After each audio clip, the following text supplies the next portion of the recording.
नमस्कार प्रिय साथियों, एक बार फिर से स्वागत करता हूँ अपने एक और नई वीडियो में। दोस्तों आज की इस वीडियो में बात करेंगे कक्षा 11 एग्री कक्षा कृषि वनस्पति विज्ञान के क्वेश्चन पेपर के बारे में बात करेंगे।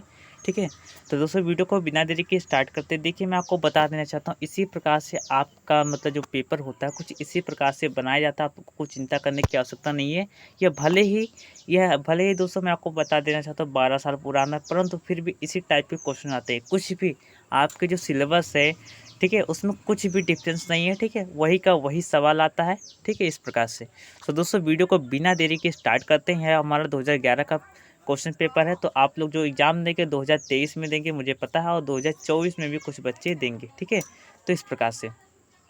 दोस्तों वीडियो को स्टार्ट करते हैं। आपका जो टाइम ड्यूरेशन होता है 3 घंटा 15 मिनट पूर्णांक 50 मिनट, यानी सॉरी 50 अंक का होता है आपका। ठीक है, इस प्रकार से आप लोगों को बहुविकल्पीय प्रश्न मिलते हैं। बहुविकल्पीय प्रश्न में से पूछा गया है, इनमें से 4 प्रश्न दिए गए हैं।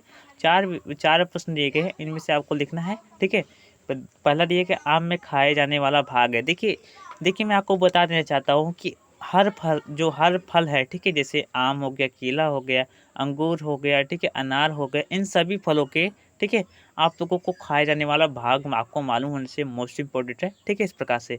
तो आम में खाए जाने वाला भाग मध्य फल वित्ती है। कौन सा? मध्य फल वित्ती। अगला आता है मटर के पौधे का कुल क्या है? तो मटर के पौधे का कुल लेग्यूमिनेसी है। ठीक है, मटर का बॉटनिकल नेम होता है पाइसम सटाइवम होता है। क्या होता है? पाइसम सटाइवम होता है। इस प्रकार से लिख देता हूँ आपको। ठीक है, इस प्रकार से नोट करते जाइएगा। इसके बाद आलू रूपांतरण है, तो आलू जो रूपांतरण है वह तनिका रूपांतरण है और जड़ के रूप में मतलब परिवर्तित होता है। ठीक है, जड़ आप लोगों को मन में लगता है कि ये हमारा जड़ है, लेकिन जड़ नहीं, वह तनिका रूपांतरण है। इस प्रकार से। अगला आता है मूली है, तो जो मूली और गाजर होते हैं वो सभी जड़ होते हैं। ठीक है, अगला आता है जल द्वारा फल प्रकीर्णन पाया जाता है। तो जल द्वारा जो फल प्रकीर्णन पाया जाता है वह कमल जैसे मतलब पुष्पों में पाया जाता है, जो मतलब पानी में उगते हैं। ठीक है, जो पानी में जो पौधे उगते हैं उनका जो प्रकीर्णन होता है, ठीक है, वो हमारा किसके द्वारा होता है? वो हमारा मतलब जल द्वारा होता है। ठीक है, इस प्रकार से। अगला आता है निश्चय उत्तरीय प्रश्न। अब निश्चय उत्तरीय प्रश्न की तरफ बढ़ गए हैं।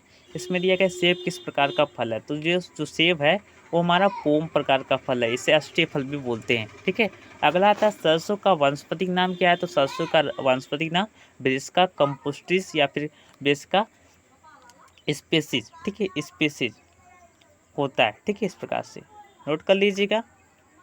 अगला आता है आपका पड़ाव वृंत और पर्ण का स्तंभ में अंतर स्पष्ट कीजिए। तो देखिए पड़ाव वृंत, ठीक है, पर्ण वृंत का और एक मिनट पर्ण वृंत का और पर्ण का स्तंभ के तने का रूपांतरण है। क्लियर हो जाता है। इसके बाद अगला आता है आपका अंतः काष्ठ तथा रस काष्ठ में अंतर। मोस्ट इम्पोर्टेंट आप लोग अपने मतलब बुक में से पढ़कर मतलब बता दीजिएगा। ठीक है, इसके बाद अगला आता है कूट तथा सत्य फल। अब जो कूट फल होता है वह फल जो भ्रूण के अतिरिक्त किसी अन्य भाग से मतलब विकसित होता है उसे कूट फल बोलते हैं। ठीक है, इस प्रकार से।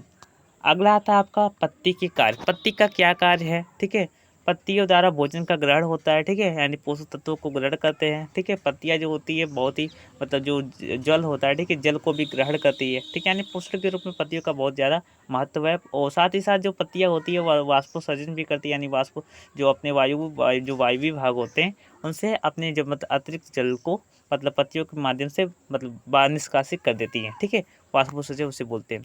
अगला था एक बीजपति तथा द्विबीजपति तनिक में अंतर। ठीक है, तो संवहन बंडल में अंतर बताना है। ठीक है, इस प्रकार से आप लोग पढ़ लीजिएगा, मोस्ट इंपॉर्टेंट है। अगला आता है 9वें नंबर पर वाष्पोसर्जन की क्रियाविधि का वर्णन कीजिए। मोस्ट इंपॉर्टेंट है दोस्तों, वाष्पोसर्जन की क्रियाविधि का वर्णन कीजिए। आप लोग इसका एग्जाम्पल भी दे दीजिएगा, जैसे कि मतलब एक पौधा होता है जिसमें मतलब हम एक काली टेप लगा देते हैं। ठीक है, उसके बाद इस प्रकार से आप लोग पढ़ लीजिएगा, बुक में बहुत ही स्पष्ट रूप से दिया गया है, तो मैं ज़्यादा देर नहीं करूँगा। ठीक है, वीडियो को कम से कम समय में आप लोगों को पूरा मतलब वीडियो बताऊँगा। ठीक है, इस प्रकार से। अगला आता है जीवाणु के आर्थिक महत्व का वर्णन कीजिए। जीवाणु का क्या क्या महत्व है? ठीक है, जैसे किण्वन में इस प्रकार से इत्यादि बहुत ही ज़्यादा आर्थिक महत्व है जीवाणु का भी, और वायरस का भी महत्व होता है, ऐसी बात नहीं है। ठीक है, अगला आता है भ्रूण कोष तथा भ्रूण पोष में अंतर। भ्रूण कोष तथा भ्रूण पोष में अंतर मोस्ट इंपॉर्टेंट है, एग्जाम में इस बार भी पूछा गया था, कक्षा 11 एग्रीकल्चर में इस बार भी पूछा गया था, तो आप लोग ध्यान दीजिएगा, पढ़ लीजिएगा। अगला आता है लघु उत्तरीय प्रश्न। देखिए लघु उत्तरीय प्रश्न जो होता है आपका 4 नंबर का होता है। ठीक है, और 3 प्रश्न होते हैं, 4 या 12 नंबर का ये आपका होता है। ठीक है, इस प्रकार से। इसमें दिया गया कवकों के प्रमुख लक्षणों का वर्णन कीजिए। कवक, फंगी, फंगी के प्रमुख लक्षण कौन कौन से हैं, इसे आपको लिखना है, ठीक है। और पहला हमारा था विषाणु के जीवित व अजीवित निजों का वर्णन कीजिए। इसे जो विषाणु होता है या सॉरी जीवित और अजीवित, ठीक है, इन दोनों के मध्य की कड़ी को वायरस बोलते हैं, ठीक है। आप लोग ध्यान दीजिएगा, एग्जाम में एक बार पूछा गया था, जीवित एवं अजीवित मतलब जीवों के बीच की कड़ी को क्या कहते हैं, तो उसे हम वायरस बोलते हैं, ठीक है। यानी कि जो विषाणु होता है वो जीवित भी होता है, अजीवित भी होता है, ठीक है, यानी दोनों अवस्थाएं उसमें पाया जाता है। अगला आता है ब्लू ग्रीन एल्गी के महत्व का वर्णन कीजिए।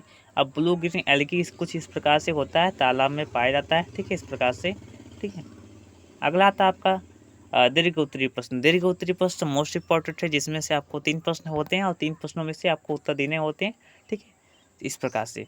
और जो प्रत्येक क्वेश्चन होते हैं 6 नंबर के होते हैं। इसी प्रकार से अगला दिया गया हमारा 15वें नंबर पर प्रकाश संश्लेषण की अंधकार में होने वाली प्रक्रिया का वर्णन कीजिए। अंधकार में होने वाली प्रक्रिया में, अंधकार में होने वाली प्रक्रिया देखिए, जो प्रकाश संश्लेषण होता है अंधकार में नहीं होता है, ठीक है। यानी आप लोगों को एग्जाम्पल में बढ़िया से आप लोग लिख लीजिएगा, बुक में बहुत अच्छा दिया गया है। इसके बाद अगला था प्रकाश संश्लेषण की प्रकाश प्रक्रिया का वर्णन कीजिए, मोस्ट इंपॉर्टेंट है। अगला था ग्रेमनी कुल के मुख्य लक्षणों का वर्णन कीजिए तथा इसके पुष्प सूत्र तथा पुष्प आरेख को बनाइए, ठीक है। सबसे पहले ग्रेमनी कुल के मुख्य लक्षण लिखना है, उसके बाद इसका क्लासिफिकेशन कर दीजिए, ठीक है, अच्छे से लिख लीजिए। इसके बाद अगला आता है अनाक्सिक श्वसन, जो ऑक्सीजन की अनुपस्थिति में श्वसन होता है, ठीक है, उसे अनाक्सिक श्वसन बोलते हैं। इसका वर्णन करना आप लोगों को, ठीक है। जो अथवा करके दिया गया है दोस्तों, आप लोगों को या फिर 15वां लिखना है या फिर ये लिखना है या फिर इसे लिखना। 16वें नंबर पर यदि लिख रहे हैं तो आपको ये लिखना है या फिर इसे लिखना।